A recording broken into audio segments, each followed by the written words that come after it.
오늘 아침 일라디오. 안녕하세요. 오늘 아침 일라디오 아나운서 정은혜입니다. 초고령 사회가 되면서 가정용 의료기기 사용이 많아지고 있습니다. 혈압계, 혈당 측정기, 안마기 이런 기기 한두 가지쯤 구입하거나 또 선물 받으신 적 있으시죠? 어르신들은 정기적인 병원 방문이 어려워서 가정에서 이런 의료기기에 의존하는 경우도 많으실 텐데요. 문제는요, 건강에 대한 관심과 불안 심리를 노린 불법 과장 광고가 판을 치고 있다는 겁니다. 혈당이 금세 정상으로 돌아온다, 치매가 개선된다, 이런 자극적인 문구로 소비자를 현혹하는데요. 최근 4년간 온라인에서 적발된 의료기기 불법 광고가 무려 15,000건을 넘어섰다고 합니다. 정보에 취약한 계층일수록 쉽게 속는 경향이 있는데요. 실제 의학적으로 검증되지 않았거나 효과가 과장된 경우가 많아서 오히려 건강을 해칠 수 있다는 게 가장 문제인 것 같습니다. SNS나 블로그 등에서 광고를 접하실 땐 이런 불법 과장 광고인지 소비자 스스로 잘 판단하셔야겠고요. 제도적으로 불법 광고를 차단할 수 있는 장치나 검증된 제품 정보 제공이 잘 이루어졌으면 좋겠다라는 생각이 듭니다. 건강을 위해서 의료기기를 찾는 일은 일상적인 흐름일 테니까 말이죠. 9월 12일 금요일 오늘 아침 일라디오 출발합니다.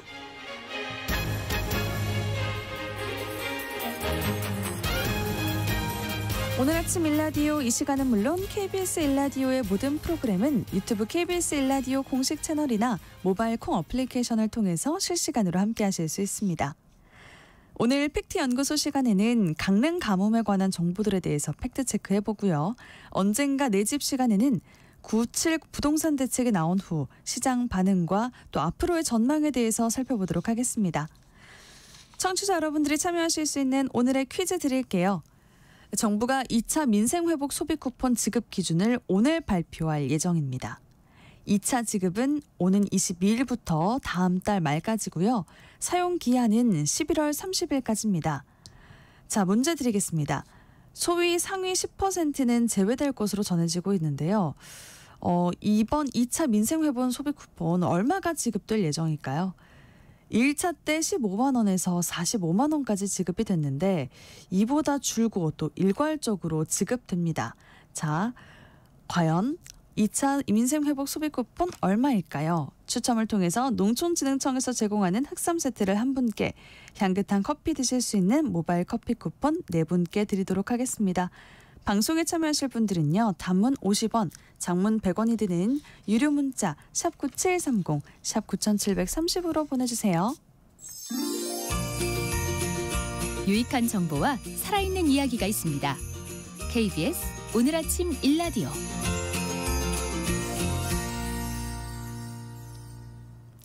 이 정보가 사실인지 혼란스러운 내용을 바로잡아보는 팩트연구소 시간입니다. 오늘은 강릉 가뭄에 관한 여러 가지 정보들에 대해서 팩트체크 해보겠습니다. 선정수 팩트체커와 함께합니다. 안녕하세요.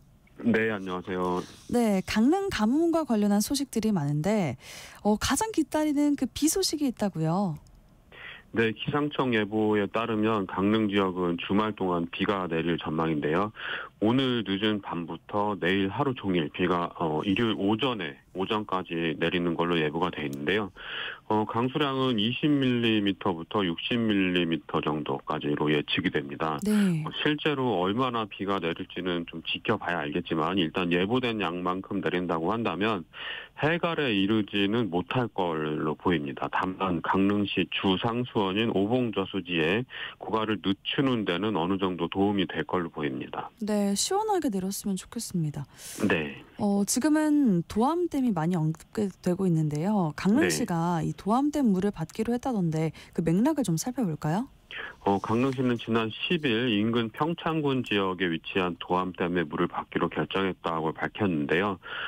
그런데 하루에 받는 물의 양이 1만 톤 정도 규모고요. 곧바로 시행되는 게 아니고 준비 작업을 거쳐서 오는 20일 정도부터 물을 받게 된다고 합니다.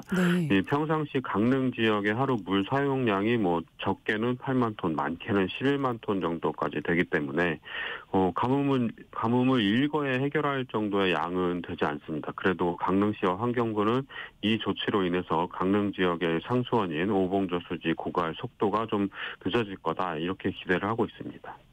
그동안 강릉 가뭄을 다룬 많은 언론 보도들이 이 도암댐의 물만 끌어오면 가뭄이 끝날 것 같은 그런 인상을 줬단 말이죠. 네. 일부 기사 댓글도 봐도 그렇더라고요. 실제로는 어떻습니까? 언론 보도 한번 좀 찾아봤는데요. 이렇습니다. 기사 제목이 물 3천만 톤 있는데 그림의 떡 도암댐 이런 기사 있었고요. 네. 그리고 도암댐 활용론 급부상 이런 기사도 있었고 도암댐 방류 정선 군민 반대 이런 기사들이 눈에 띕니다. 댐의 수문을 열면 막대한 물이 하류로 흘러가서 가뭄을 일거에 극복할 수 있을 것 같은 기대를 하게 만드는데요. 사실과 다른 측면들이 좀 있습니다. 도암댐은 강원도 평창군 대관령면에 위치한 수력발전용 댐입니다.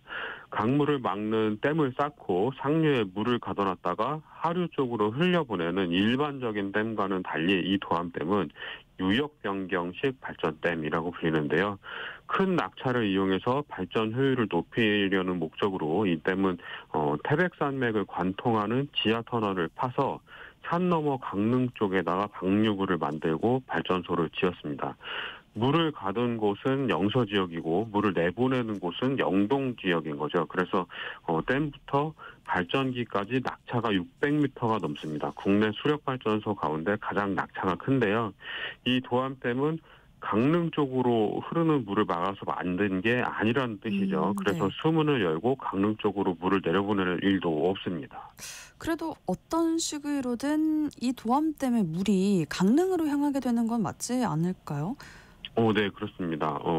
도암댐은 1991년에 준공이 됐는데요. 이 댐이 지어진 위치가 골프장, 고랭지, 채소 경작지, 축산단지 이런 것들이 입지한 곳이라서 농약과 비료, 축산 분뇨 이런 오염물질이 굉장히 많이 흘러들었습니다. 그래서 수질이 악화됐고 녹조와 악취 문제가 극심했는데요. 네. 이 물이 강릉 수력발전소를 거친 뒤에 강릉 남대천으로 흘러들어갑니다. 강릉 남대천 한때는 이 도암댐에서 내려온 물로 심각하게 오염이 되면서 주민들이 발전을 중단하라고 극렬히 반대를 했습니다. 그 결과로 2001년에 발전 중지와 함께 방류도 멈췄고요.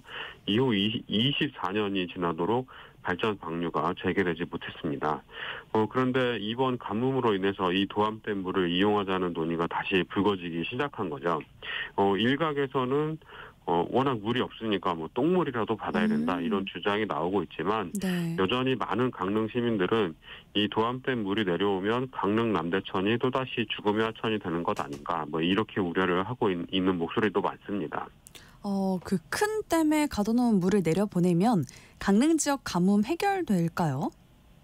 이 도암댐에 가둬놓은 물의 양이 3천만 톤이다 이런 보도도 나오긴 하는데요. 네. 지금 도암댐에는 몇 가지 문제가 있습니다. 발전 운영사인 한국수력원자력은 수질 문제가 개선이 됐다 이렇게 주장을 하는데 이 지역에서는 도암댐에 저장된 물이 2급수 이상 수질을 달성하는 것은 날씨가 추워지는 겨울철 한때뿐이다. 이런 주장도 나오고 있습니다. 네. 그리고 지금 보도에 나오고 하루에 1만 톤씩 이용하겠다는 얘기가 나오는 건 앞서 말씀드린 이 도암댐에서 방류구를 이어주는 터널 안에 들어있는 물을 말하는 건데요. 이 터널이 15km 정도 됩니다. 굉장히 긴 터널인데 이 속에 들어있는 물이 1급수 내지는 2급수 정도의 수질을 유지하고 있다는 뜻입니다. 네. 댐으로 가둬놓은 그 큰 댐에 저수지에 가둬져 있는 물은 오염도가 굉장히 심각한 걸로 추정이 되는데요. 최근 현장에서 나오는 루포 기사를 봐도 이 도암댐 저수지 근처에만 가도 썩는 냄새가 날 정도고 그리고 드론으로 촬영을 해보면 물이 시퍼렇거든요. 녹조 때문에. 네. 예, 오염이 굉장히 심각한 걸로 추정할 수가 있습니다. 환경부는 이 도암댐 물을 정수 처리를 하면 생활용수로 사용이 가능한 정도다 이렇게 보고 있는데 최근 수질 분석 결과는 화학적 산소 요구량이 리터당 6.5mg으로 나오는데요. 이건 수질 기준 3등급에 해당하는 수치입니다. 네. 이렇게 수질 문제가 존재하고요. 그리고 도암댐 발전 방류구가 강릉 식수원인 오봉저수지보다 하류에 위치하고 있어서 물을 방류해도 양수기로 다시 끌어올려야 하는 문제가 있습니다. 그래서 지금 강릉시는 이 터널 안에 물이 정수장으로 바로 들어갈 수 있도록 관로를 설치하는 작업을 하고 있는데요. 이런 준비 작업이 끝나는 시점은 오는 20일로 보고 있습니다. 게다가 이 터널 안의 물은 15만 톤 정도인데 이걸 하루에 1만 톤씩 받겠다는 계획이거든요. 당장 가뭄을 해결하는 것과는 거리가 아주 멀고요. 강릉시는 이 가뭄이 끝날 때까지 하루 1만 톤씩 물을 계속 받기로 했는데 주기적으로 수질 검사를 해서 문제가 있을 경우에는 방류를 중단하겠다. 이런 조건이 달려 있습니다. 네, 그렇군요. 그 강릉 오봉 저수지로 산불 헬기도 날아와서 물을 퍼붓고 또 전국의 소방차와 민간 급수차들이 물을 싣고 와서 저수지를 채우기도 했었는데 이거는 별로 효과가 없었나요? 강릉시와 재난대응 당국이 차량 570대, 헬기 5대, 해군 및 해경함정 2척을 동원해서 하루에 25,400톤의 물을 이 오봉 저수지와 홍제 정수장에다 가져다 넣고 있습니다. 강릉시는 이 오봉 저수지의 물을 정화하는 홍제 정수장을 통한 아파트 수돗물 공급을 끊어서 저수지 물이 줄어드는 속도를 조금 늦추기는 했습니다. 네. 그렇지만 앞서 말씀드린 대로 강릉시 하루 물 사용량이 8만 톤부터 11만 톤에 이르는 것을 감안하면 매우 부족한 양이죠. 별도의 수원을 확보하는 것도 사실상 불가능하고 퍼 나르는 것에도 한계가 있기 때문에 현재로서는 뾰족한 수가 없어 보입니다. 이 숫자만 놓고 보면 지금 오봉 저수지에 쏟아붓는 양의 한 1,500 정도 더 투입하면 되지 않냐 이렇게 말씀하실 분도 계실지 모르겠는데 네. 그렇게 되면 강릉 시민들이 평상시와 다름없이 물을 사용할 수 있겠지만 문제는 비용과 지속 가능성입니다. 이 방법은 지속 가능하지 않은 방법입니다. 네. 네.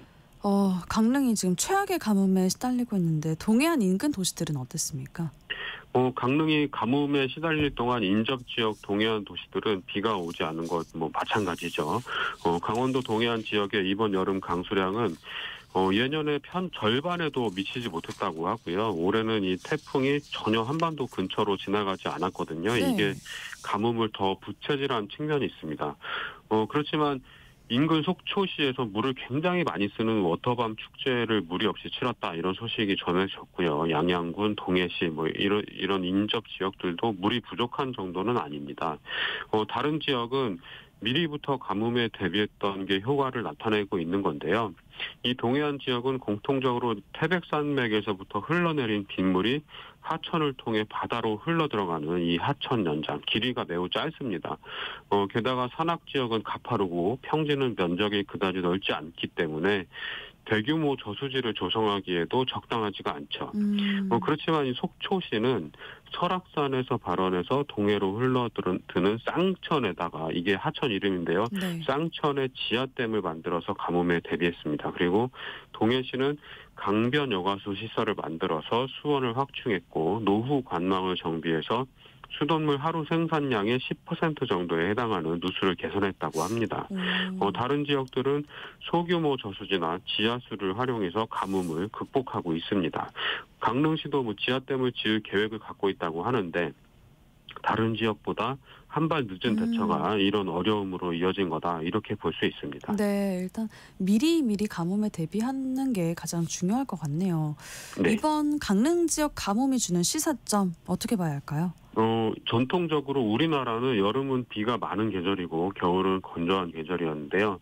이번 강릉 가뭄 피해를 계기로 이런 인식을 좀 바꿔야 될 것 같습니다. 여름에도 가뭄 피해가 발생할 수 있고 네. 사전에 대비하지 않으면 크게 당할 수도 있다. 이런 인식이 필요할 것 같고요.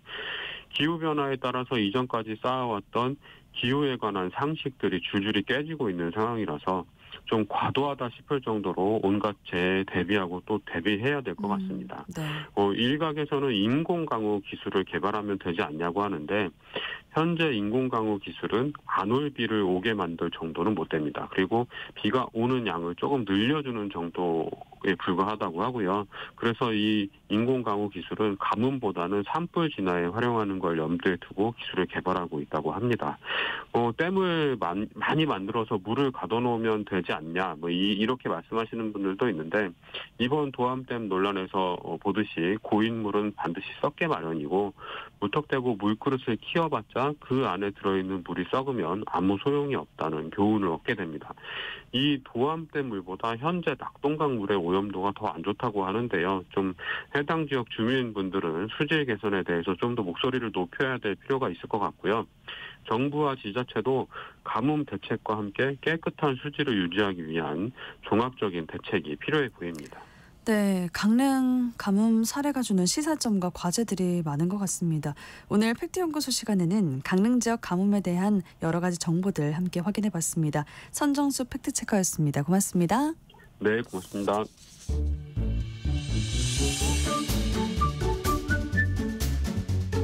아침을 여는 기분 좋은 습관. KBS 오늘 아침 일라디오.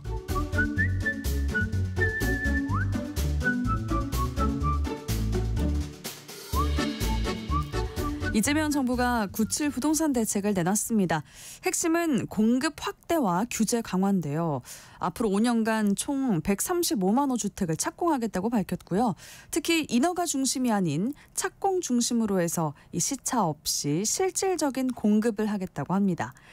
오늘 언젠가 내 집 시간에는 이번 대책의 이런 내용들 함께 살펴보고요. 시장 안정과 주거난 해소에 얼마나 효과가 있을지 전망해 보겠습니다. 커넥트 그라운드 최상욱 대표님과 함께합니다. 안녕하세요. 네, 안녕하십니까. 최상욱입니다. 네, 그동안 부동산 대책이 너무 오래 걸리는 거 아니냐 이런 말들이 많았는데 드디어 나왔습니다. 9월 7일에 부동산 대책 뚜껑 열어보니까 어떤가요?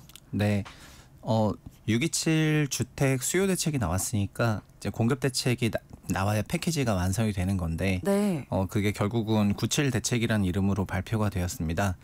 대책 내용은 이제 하나하나씩 진행을 하겠지만 전체적으로 보면은 수도권에 지난 3년 동안 공급됐던 연평균 착공 물량이 15만 8천 호로 장기 주택 수급 계획이라는 게 있습니다. 우리나라에는 10년에 걸쳐서 주택 수요가 어느 정도 된다는 거를 계산하는 건데, 네. 그 예측치 대비해서 지난 3년간 연평균 9만 호 이상 미달했기 때문에 앞으로는 연간 평균 25만 호 이상의 착공을 계획을 하는 형식으로 5년간 이제 135만 호를 공급하겠다는 내용이고요. 그리고 국토부가 연 단위로 이렇게 매우 세세하게 5년씩 쪼갠 적은 없었는데 연간으로 막 5개 연도를 다 쪼개가지고 네. 그 목표치를 이제 주는 형식으로 굉장히 의지를 드러내면서 발표를 했습니다. 아까 5년간 총 135만 호 주택을 공급할 계획이라고 하셨잖아요. 네. 이 정도의 공급 확대면은 어떤 의미가 있는 수치일까요? 그거는 우리 주택 수요치에 그냥 부합하는 수준의 주택 규모 물량이라고 생각하면 될 것 같고요. 네.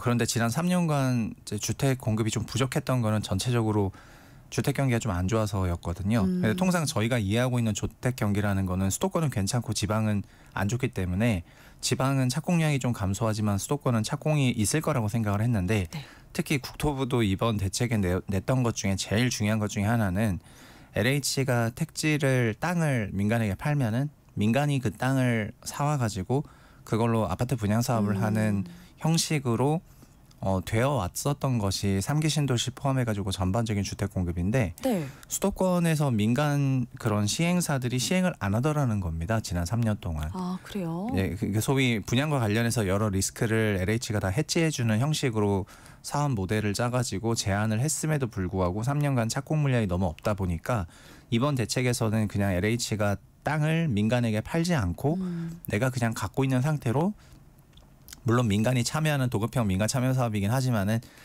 직접 시행을 하겠다는 내용이 핵심이 되겠습니다. 그래서 공공택지를 LH가 직접 시행하는 등의 내용으로 135만 중에서 37만 호가 들어가는 거고요. 네. 그리고 저희가 잘 알고 있는 정비사업이 이제 36만 5천 호 정도 되는 거거든요.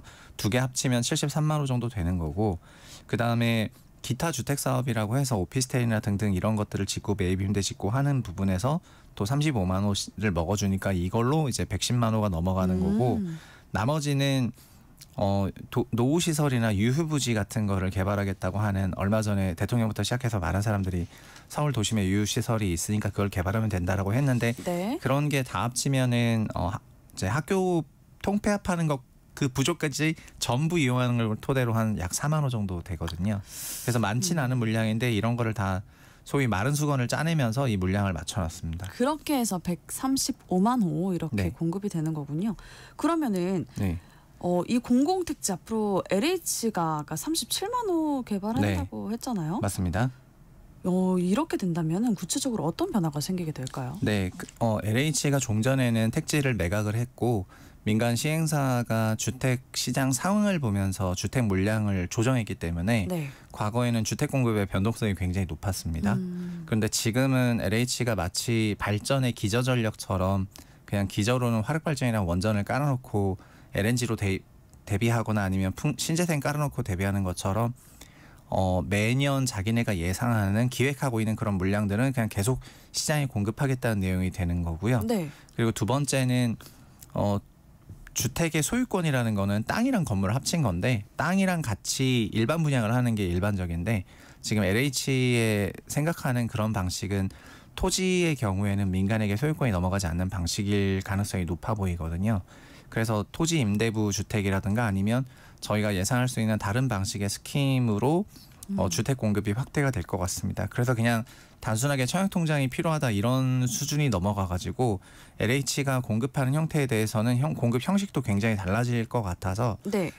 또 청약과 관련해 가지고도 여러 가지 변화가 앞으로 있을 것 같습니다. 그렇군요. 그러면 대표님 그 3기 신도시 같은 경우도 실질적으로 그 속도를 높일 수 있게 될까요? 네. 이번 대책에는 자연스럽게 그 3기 신도시가 LH가 개발하는 부지이기 때문에 그냥 땅을 개발하고 민간에게 넘기는 방식이 아니라 직접 시행을 하게 되면은 이 부분은 어느 정도 가시성이 높아지는 거거든요. 네. 사실은 3년 전에 22년 8월 달에 윤석열 정부에서 5년의 주택 공급 계획을 내왔었는데 네. 그때도 5년 270만을 냈었습니다. 네. 그러니까 연간 약 54만 호를 공급하겠다는 내용이었고요. 근데 그 당시에 수도권이 5년간 158만 호를 냈었는데 이번에는 5년간 135호를 냈기 때문에 지난 공급 정책이랑 이번에는 어떻게 보면 공급량이 감소하는 내용인데 네. 그런데 과거에 수도권 158만 호를 냈을 때 공공에서 커버하는 것이 거의 그 한 50만 호 정도 되는 굉장히 많은 물량이었는데 근데 그게 이제 3년 지나서 지금 시점에서 돌이켜 보니까 연평균 착공량이 2만 호 정도밖에 안 되는 겁니다. 연간 원래 현저하게 적네요. 한 10만 호 정도 할 것 같았는데 네. 연에 2만 호씩 했기 때문에 그래서 이게 왜 그렇게 낮냐 네. 해보니까 뭐 우리는 땅을 열심히 개간해서 팔았는데 민간이 시행을 안 한다 이런 결론이었고 그래서 그러면 그냥 우리가 직접 해버리자 연간 7만 호씩 그냥 계속 해버리자 이런 방식으로 돌아섰기 때문에 3기 신도시를 포함해가지고 이게 속도가 늦어지는 부분들이 어느 정도 캐치업 될 걸로 생각하고 있습니다. 그렇군요. 그러니까 윤석열 정부의 그때 공급 대책과 비교해서는 네. 그 수가 적은데 네. 그렇다면 그거 말고도 또 눈에 띄는 변화가 또 있을까요? 일단 제일 큰 변화는 방금 그런 부분이고요. 두 번째는 아무래도 도심 내 유휴부지를 활용해서 주택 공급을 하겠다는 내용이 되는 건데요. 저희가 생각하고 있는 도심 내 유휴부지는 도심 내 빈 땅을 포함해 가지고 소위 그 행안부 소속 건물이죠. 행안부가 가지고 있는 노후청사라든가 아니면은 이제 기재부가 가지고 있는 그런 도심 내 유휴부지들이 있거든요. 네네. 국유지 같은 것들이 있거든요. 네네. 그래서 국유지와 공유지들이 여러 차원으로 개발이 되어야 되는데 과거에도 문재인 정부 때 20년 8.4 대책이라 그래가지고 그 태릉 CC 같은 거를 뭐 만세대급 주택으로 공급하고 뭐 정보사 부지라든가 등등 여러 가지를 다 합쳐서 2만 호를 공급하다 이런 형태의 내용이 있었는데 이번에도 유사하게 초등학교 부지를 이제 학생 수가 감소되면서 없어지는 통폐합되는 학교들이 많아지다 보니까 그런 부지들을 복합 개발을 하고 그 다음에 우리나라에서 공공임대가 처음으로 건설되기 시작한 게 70년대 청약통장 만들어지면서 도시주택 기금이 생기니까 그걸 가지고 임대업을 시작해서 80년대 지어진 노후 임대주택들이 있는데 네. 그게 재건축할 시기가 됐거든요. 그래서 그런 건 공공이 갖고 있는 100% 건물이니까 그런 부분은 뭐 500%급 용적률 특례를 줘가지고 그렇게 반영해서 요걸로 이제 한 4만 호 정도 공급하겠다는 내용이 있었고요. 그리고 민간 재건축 재개발 정비 사업 같은 경우에는 민간 시장에서 기대했던 거는 뭐 재건축 초과의 환수제가 폐지가 된다거나 규제가 더 완화된다거나 아니면은 지금 용적률이라든가 이런 것 때문에 재건축을 못하는 단지가 있으니까 혹시 이런 거 용적률을 올려주나라는 그런 기대감이 있었는데 보고서에는 그런 거는 공론화 과정을 거쳐가지고 진행을 하고 당장은 진행을 안 하겠다라고 선을 그었기 때문에 네. 이번 공급 대책은 공공 중심의 공급 대책이다라고 해석할 수 있겠습니다. 공공 중심이다. 네. 대표님 그 빈집 활용과 모듈러 주택도 눈길을 끌더라고요. 이런 주택들이 앞으로 수요자들에게 관심을 끌고 또 좋은 대안이 될 수 있을까요? 네. 특히 빈집을 활용하는 거는 지금 빈집과 소규모 정비가 그 원래 같은 법에 있는데 빈집 특별법을 새로 만들어 가지고 네. 빈집 부분에 대한 공사 속도를 더 높이는 방식으로 특별법이 제정되면은 내년부터는 여기서 속도를 좀 낼 것 같고요. 현재는 빈집이 그냥 다 좀 행정적인 문제인데 동의율을 얻어야 되는데도 빈집이 포함이 되기 때문에 그 3분의 2 동의율이든가 이런 거 등등을 얻을 때 빈집을 갖고 있는 사람과 연락도 안 된다거나 등등 여러 가지가 많이 있거든요. 네, 그럴 수 있군요. 그래서 빈집 특별법이 만들어지면은 도심 내 빈집에 대한 여러 가지 관리 방안이 나오면서 이 부분은 그냥 아주 큰 어떤 변화는 아니라 하더라도 그래도 속도가 좀 올라가는 거라고 볼 수가 있을 것 같고요. 두 번째 모듈 같은 경우에는 공사가 전반적으로 물을 쓰는 공사를 습식 공사라고 하고 물을 안 쓰면은 이제 건식 공법이라고 하는데 네. 레미콘을 그러니까 콘크리트를 타설하는 현장 타설하는 방식은 습식 공법이거든요. 그런데 습식 공법으로 이제 현장에서 콘크리트 타설하는 것보다 제3장소에서 다 타설 및 양생이 다 끝난 건식 자재를 갖고 와가지고 여기서 조립만 하겠다는 게 모듈러 방식이 되는 것입니다. 그럼 건식 자재라는 게 뭐가 있을까요? 그러니까 같은 철근 콘크리트지만 현장에서 양생하는 것이 아니라 미리 공장에서 만들어진 필드에서 다 양생 다 시켜놓은 다음에 거기서부터 와서 조립하는 거니까 이게 밑에서부터 위로 조립하는 거기 때문에 밑에 층을 타설하고 말라야지 위로 올라갈 수 있어서 네. 소위 그 7일 이상의 그 양생 기간이 필요하다 보니까 여러 개 층으로 가게 되면은 공사 기간이 길어지는데 모듈은 그냥 쌓으면 되기 때문에 조립만 하면 빠르거든요. 되니까요. 그래서 모듈 방식에 대해서도 이것도 내년 상반기에 모듈과 관련한 이제 특별법이 만들어지면서 전체적으로 공공이 수행하는 방식이라든가 빈집과 관련한 그런 정비 사업에 이런 것들이 많이 활용이 될 것 같습니다. 그렇군요. 근데 대표님 사실 그 집을 못 산다는 거는 엄밀히 말해서 그 집이 없다기보다는 내가 구입할 수 있는 가격에 맞는 집이 없어서일 때가 많은데 네. 요즘 집값이 너무 올랐잖아요. 근데 늘 그렇듯이 그 몇만 원씩의 이런 물량을 쏟아내는 듯한 공급 대책이 과연 도움이 될까 이런 의문도 있어요. 네, 그게 이번에 135만 원 공급이 나왔지만은 일반 국민들 체감이 낮은 거는 아마 일단 서울에 계신 분들은 더 체감이 낮을 거라고 생각을 하고요. 네. 그 이유는 결국은 공급되는 주택은 청약이라는 형식으로 우리 곁으로 오거든요. 그런데 청약을 기대하는 사람들이 제가 볼 때 주변에 많지는 않은 것 같습니다. 점수가 높으신 분들은 기대를 좀 하고 계신데 네. 일반적으로 소위 45세 이하 분들은 청약 당첨 확률이 좀 낮기 때문에 일반적인 경우에 가점제가 낮으니까 그리고 3기 신도시를 포함해가지고 공공주택 지구라고 하는 그 공주법 베이스로 공급하는 주택들은 공공주택 청약은 또 일반 민영 청약이랑 달라가지고 여기도 특별 공급이 다 대다수고 특별 공급이 아닌 일반 공급은 다 순위순차 방식이기 때문에 네. 막 점수 보면은 이제 순위순차는 월 10만 원씩 몇 개월을 넣냐를 가지고 횟수나 금액을 따지는데 당첨되는 거 보면은 막 2,400만 원 넘어가는데 그거는 월 10만 원씩 20년간 내리부었다는 거거든요. 그렇죠. 근데 그거를 소위 45세 이하가 봤을 때는 달성 불가능한 숫자이기 때문에 자기네한테 공급되는 공공주택 지구가 많지는 않을 거라는 그런 생각이 있어가지고 청약제도에 대한 개편 없이 일단 공급 숫자만 나오다 보니까 현실감이 좀 떨어지는 것 같습니다. 그리고 원래 3기 신도시를 공급하겠다 그러면 공공의 어떤 택지가 다 그 리스트업이 다 되어 있기 때문에 그게 어디다라고 이제 공개도 할 법한데 이번에는 숫자만 나오고 또 목록은 또 전혀 없었어요. 그러면은 네. 어디가 어떻게 공급되면 그걸 내가 어떻게 준비하고 막 이런 계획이라도 세울 수 있는데 지금은 그냥 마치 표어처럼 134.9만 원 딱 박아놓고 디테일은 하나도 공개가 안 된 그런 상황이어가지고 민간이 받아들일 때는 시장에서 받아들일 때는 뭐 어디 어떻게 공급하겠다는 건지 난 잘 모르겠다. 약간 이런 마음이고 네. 그다음에 그렇게 공급된데 그게 설령 나한테 들어오겠냐. 내 집이 될까? 네, 이런 생각이고 그리고 지금 또 어차피 비싸게 공급되는 부분으로 인해 가지고 서울에서만 200만 명 넘는 사람들이 지난 4년간 청약 통장을 다 해지했거든요. 네. 그러니까 전국에서 200만 줄었는데 서울에서 220만 줄었기 때문에 전국은 일부 청약 통장 가입자가 늘으셨지만은 서울 분들은 4분의 1이 청약 통장을 다 해지한 상태입니다. 그러니까 기대를 안 한다는 거죠? 네, 어차피 공급이 돼도 다 평균 17억 가격에 분양이 되고 하니까 당첨이 아예 불가능하다는 불가능하다. 그런 생각이 많아서인 것 같고요. 그래서 저는 주택 공급의 그 숫자도 중요하고 하지만은 그 수요자층에 맞는 주택 공급 형식도 개정이 있으면 좋을 시기인 것 같습니다. 맞아요.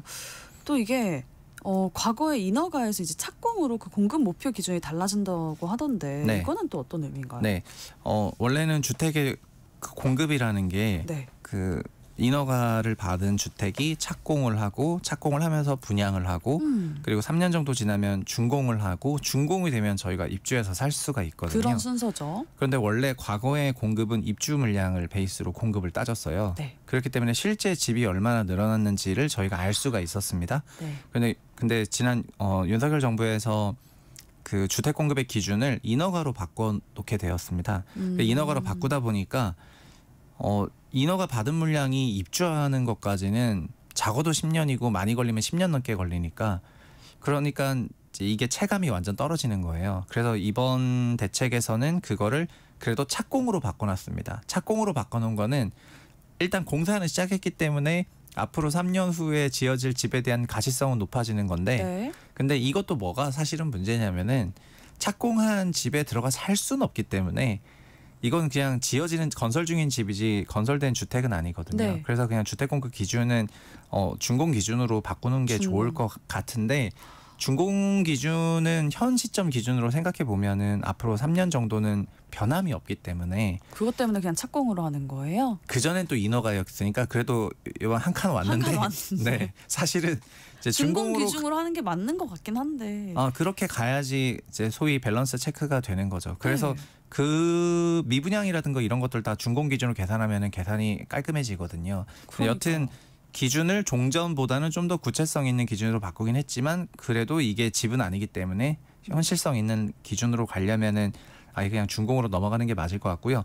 준공 그 앞단에 어차피 인허가랑 착공 분양이 있기 때문에 그런 통계들도 계속 발표는 다 되거든요.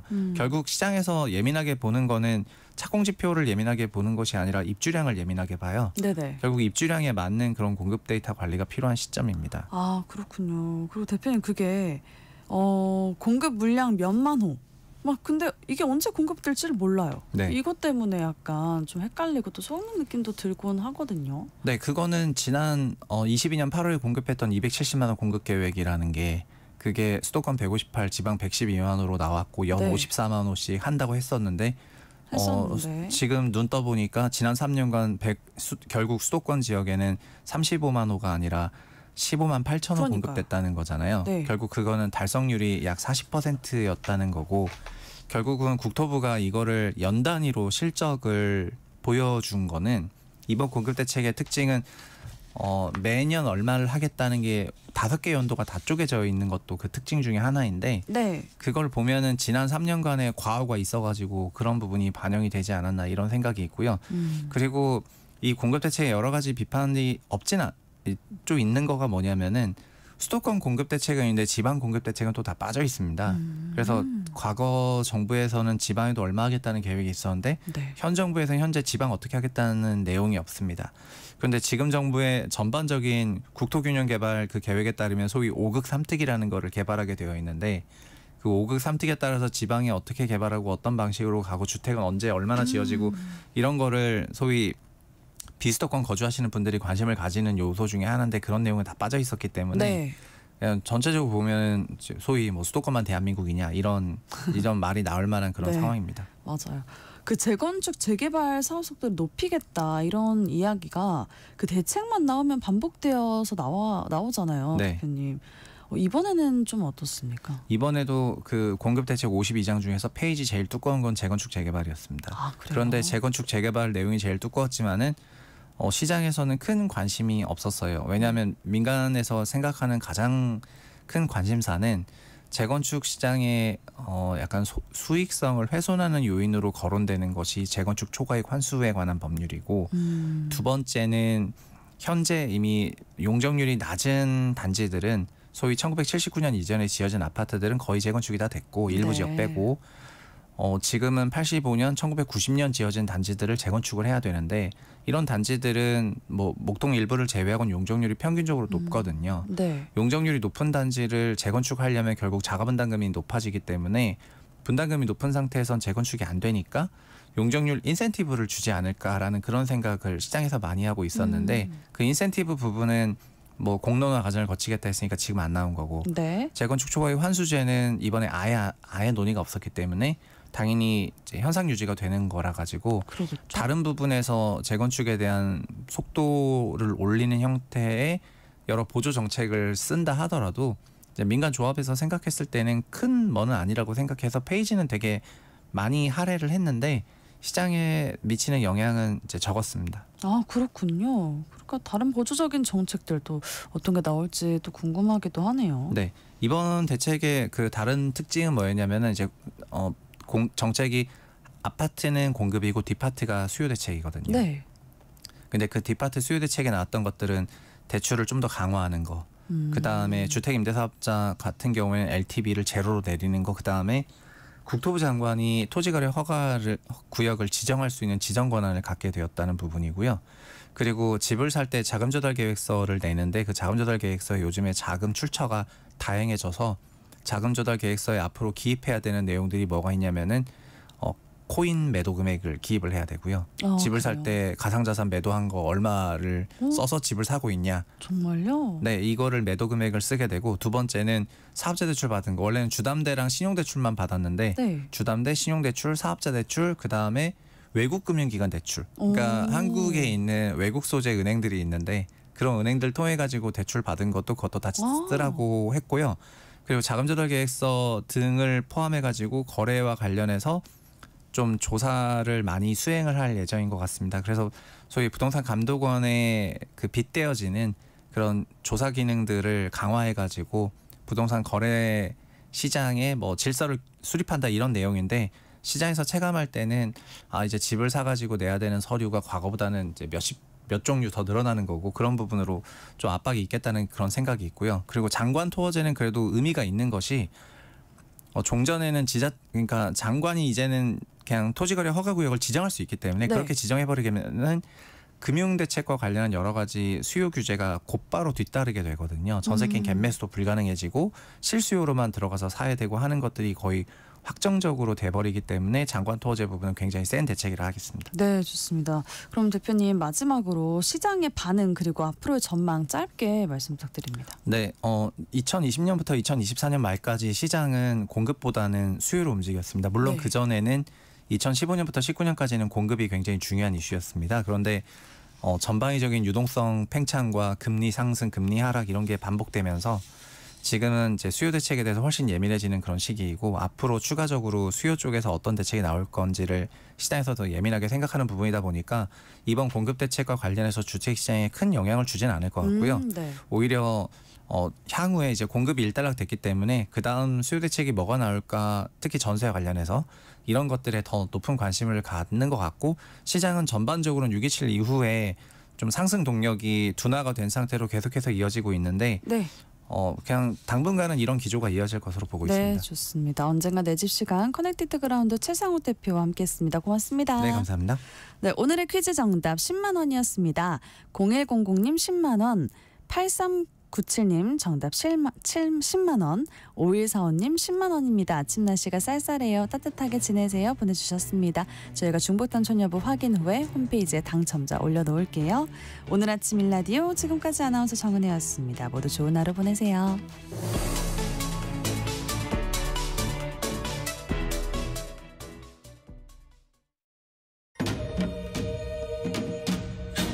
광복 80년 KBS 라디오 캠페인 밸류업 대한민국.